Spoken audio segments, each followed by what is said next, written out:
Como podemos apreciar en la figura, ninguna de las líneas de campo eléctrico atraviesa la superficie lateral del cilindro. Por lo tanto, el flujo a través de ella es cero. También lo podemos pensar porque si nos imaginamos los pequeños vectores ds que forman toda la superficie lateral del cilindro, veremos que esos vectores, al ser radiales y hacia afuera, son perpendiculares a las líneas de campo eléctrico y como coseno de 90 es cero, no aportan flujo. Por lo tanto, el flujo de campo eléctrico a través de toda la superficie de nuestro cilindro es igual al flujo de campo eléctrico a través de las tapas planas circulares. Vamos a aplicar la ley de Gauss y el flujo de campo eléctrico a través de todo el cilindro lo vamos a igualar a Q neta sobre epsilon sub 0, siendo Q neta la carga neta encerrada en el cilindro. La carga neta encerrada en el cilindro es la carga eléctrica que está encerrada en este pequeño pedacito de plano donde se intersecta el cilindro con nuestro plano, ¿verdad? El campo eléctrico sobre cualquier punto situado en las tapas del cilindro tiene el mismo módulo, por lo que podemos factorizarlo. Sacamos el campo eléctrico fuera de la sumatoria. A su vez, el ángulo formado por los vectores E y S es de 0 grado en ambas tapas del cilindro, y recordando que coseno de 0 es 1, resulta que podemos escribir esta expresión.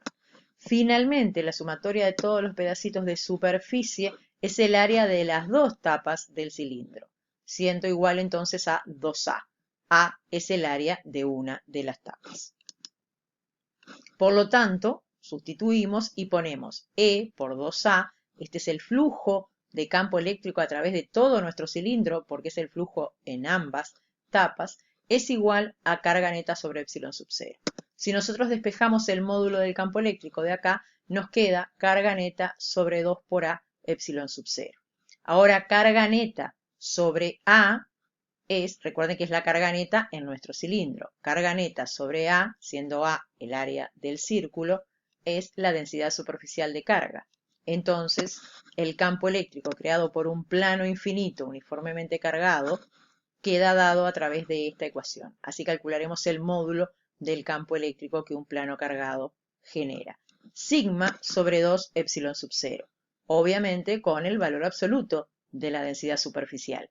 Sabemos que si la carga distribuida en el plano es positiva, el campo eléctrico es perpendicular al plano y hacia afuera, y si fuera negativa es perpendicular y hacia adentro. Pero sus módulos se calculan entonces con el valor absoluto de sigma sobre 2 epsilon sub 0. Acá podemos ver que el módulo del campo eléctrico que crean los planos cargados no depende de la distancia a la que estamos. Por lo tanto, el campo eléctrico es uniforme a ambos lados del plano. Principio de superposición y principio de independencia.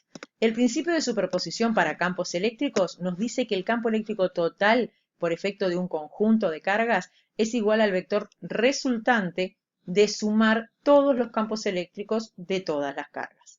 Entonces, si en un punto del espacio hay más de un campo eléctrico porque tengo más de un elemento generador de campo eléctrico, lo que vamos a hacer es hallar el campo eléctrico total en ese lugar del espacio, sumando vectorialmente, por supuesto, todos los campos eléctricos que allí actúan.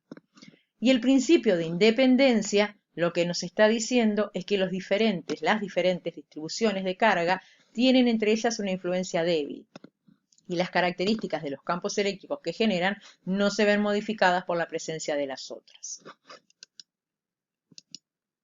¿Qué significa eso? Por ejemplo, si nosotros tenemos 3 partículas con carga eléctrica positivas y nosotros queremos hallar el campo eléctrico en este punto del espacio, el principio de superposición nos dice que vamos a tener 3 campos eléctricos que tenemos que sumar vectorialmente para hallar el campo eléctrico total.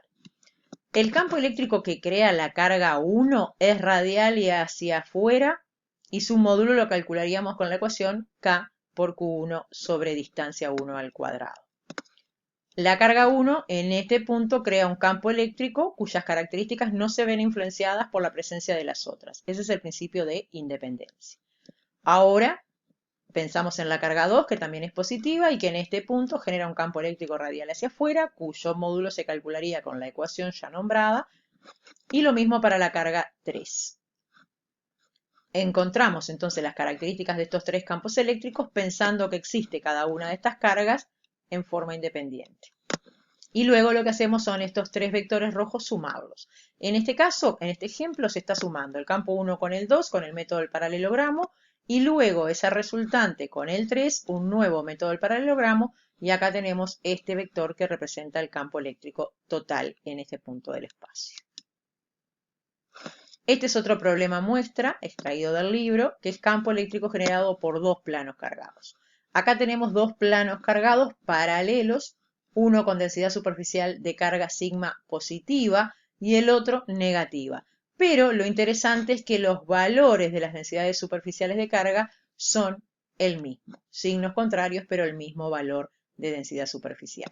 Está expresada estas densidades superficiales en microcoulomb por metro cuadrado, o sea, 16 microcoulomb por metro cuadrado.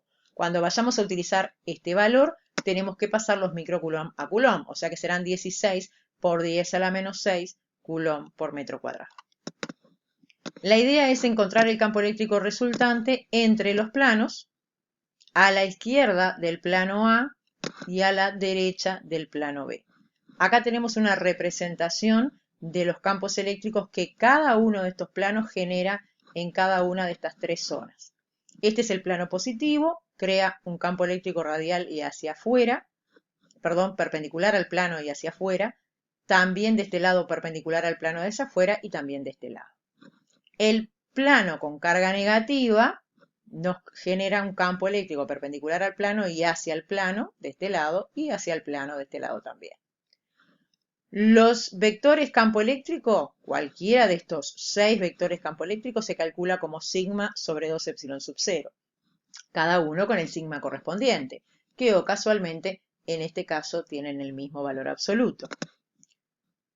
El campo eléctrico resultante en esta zona es un campo eléctrico horizontal hacia la derecha, donde estos dos módulos deben sumarse. Acá lo tenemos planteado. Hacemos los cálculos y el campo eléctrico entre los planos nos da un módulo de 1,8 por 10 a la 6 newton por coulomb. Estos dos vectores también valen lo mismo, pero como son de sentidos contrarios, la resultante da 0. Y pasa lo mismo de este lado. Entonces, cuando nosotros tenemos dos planos cargados, paralelos, uno positivo y otro negativo, con el mismo valor absoluto de densidad superficial, solo hay campo eléctrico entre los planos, saliendo del positivo y llegando al negativo. Y en los costados tendremos un campo eléctrico nulo.